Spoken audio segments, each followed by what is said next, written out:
Hello. So I am going to be reading you your next installment of Palace Wagon Family. Our next chapter is called The Dreaded Snow.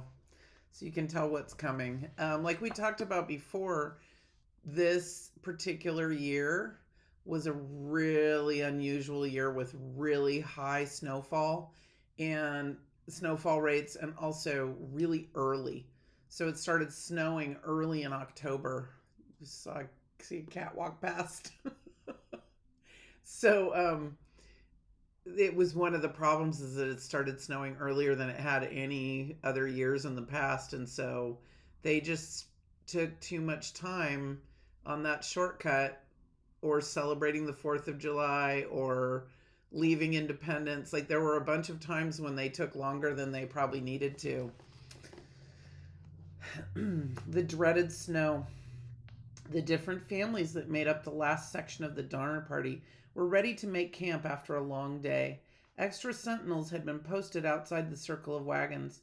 Both Mr. Eddy and Will Pike, a son-in-law of the widow Murphy, had been shot at by Indians, and now, in his note, Mr. Reed warned the whole company that one of the wagon trains ahead of them had been in an Indian fight.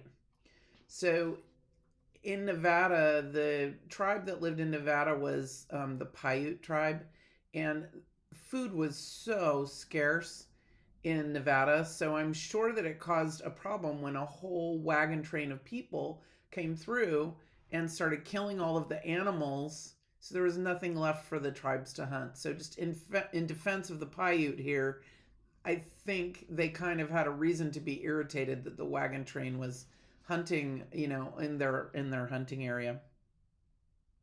How did he know? Asked Mary Murphy, forgetting that she was not speaking to the Reeds. The Graves girls were puzzled too. Maybe he overtook them. Someone must have taken him his horse. Yes, and his rifle too. Did you know about it, Virginia? She smiled. I'm not saying, but I do know how good Pa is to think of us when he's in danger of an Indian attack himself. He said he'd bring food, Patty began, but the Graves girls interrupted. Do you mean your father would actually come back here with provisions for the whole company? Is that so surprising? Asked Virginia. He said he would if he didn't meet Stanton and McCutcheon along the way. It would be like him to pay you all back with kindness. I can hardly wait until he gets here. Let's pretend he is here, exclaimed Patty. Let's make our campfire right where he did. In spite of the Indian danger, everyone was cheered by Patty's suggestion. After that, it was understood that the Reed children would look for the places where their father had camped and pitch their camp on the exact spot where his had been. That probably was a big morale booster for them, right? They probably felt like they were connecting with their dad.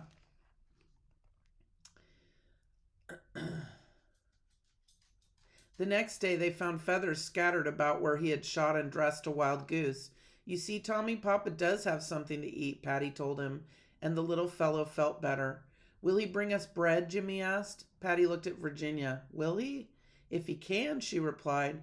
We don't know how long it will take. We did have enough food, but we had to divide it with the company to get them to carry it.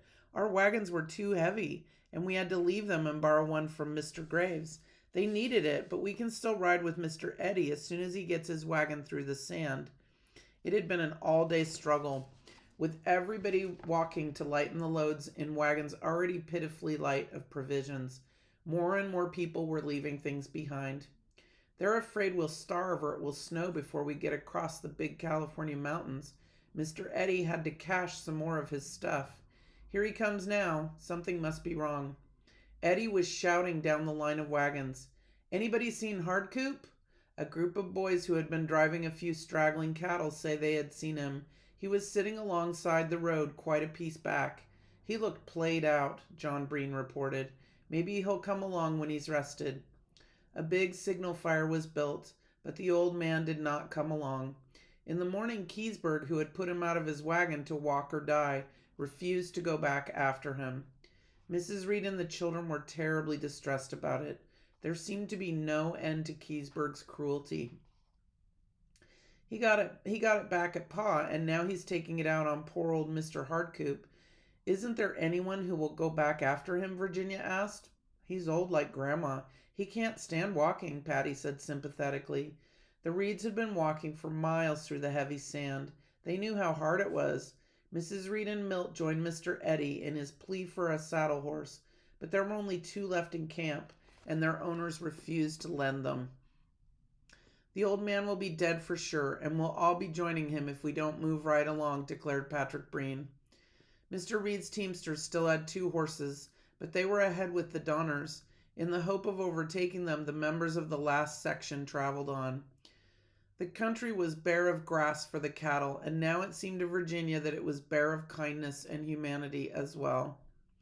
Yeah, if you're the kind of person that is going to leave an old man by the side of the road to die, that does not... If we think about our level system right there, that is level 0, right? When you just really don't care about someone's life, and it's someone who you're just willing to let them sit by the road and die. And that's what will happen to him.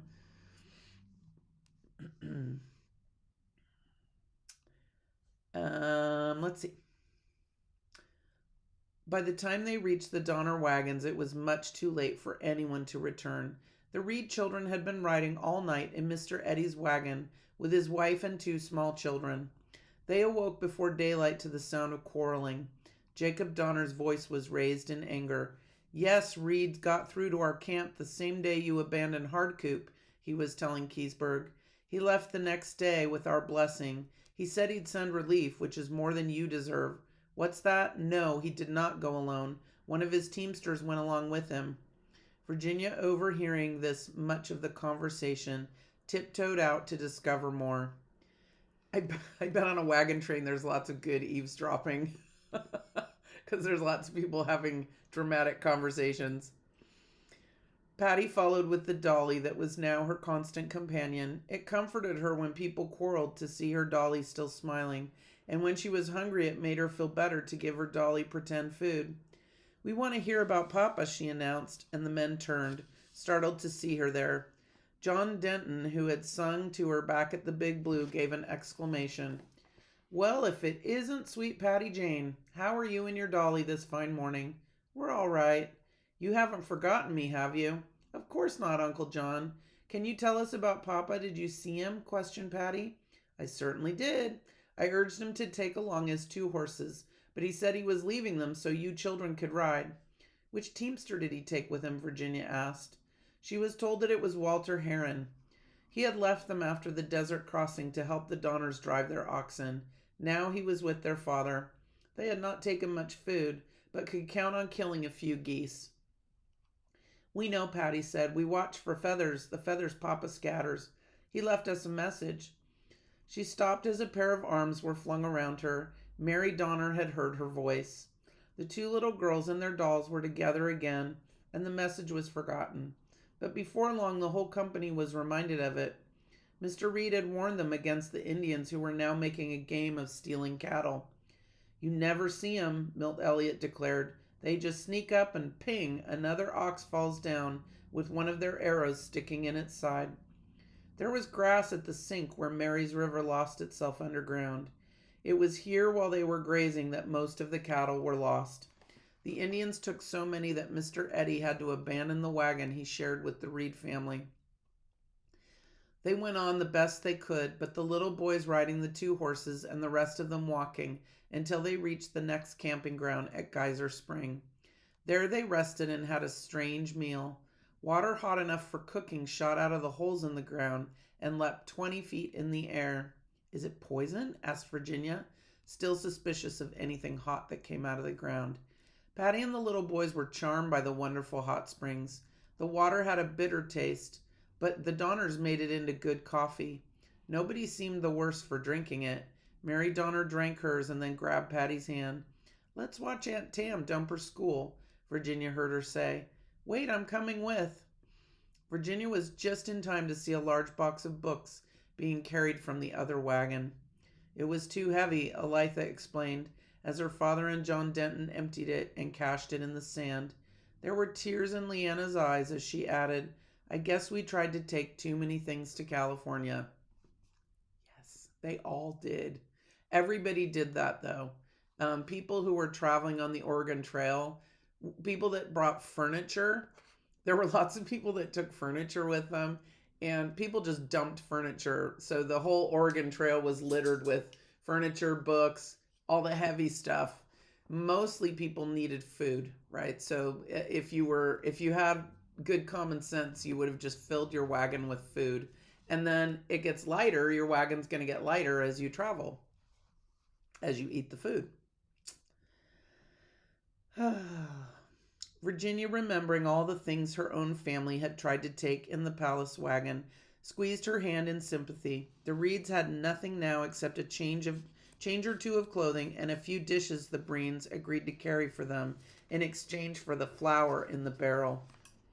Instead of the richest outfit on the prairie, they were now just about the poorest. Only the Eddies were worse off than they were. Their children had no horses to ride, but they did have a father to carry them when they were tired. The Reeds had two half-starved nags that could barely stumble along the trail. Little Tommy rode one of them. Patty and Jimmy took turns on the other. Virginia and her mother had to walk all the time they were traveling up the Truckee Valley. Finally, the Donners took pity on them. They were nearing another dry drive between Mary's and the Truckee River. "Ride in our place," Tamsin Donner offered. "The girls and I will take a bit of a walk and enjoy the scenery." The Truckee was a clear, swiftly flowing river bordered with trees that were already dressed in autumn color. It was good to see trees again after 500 miles of viewing nothing but sagebrush and sand and salt. But the road was steep and Indians were lurking behind the rocks. A German named Mr. Wolfinger was missing. We're going to stop right there. Dun, dun, dun. All right.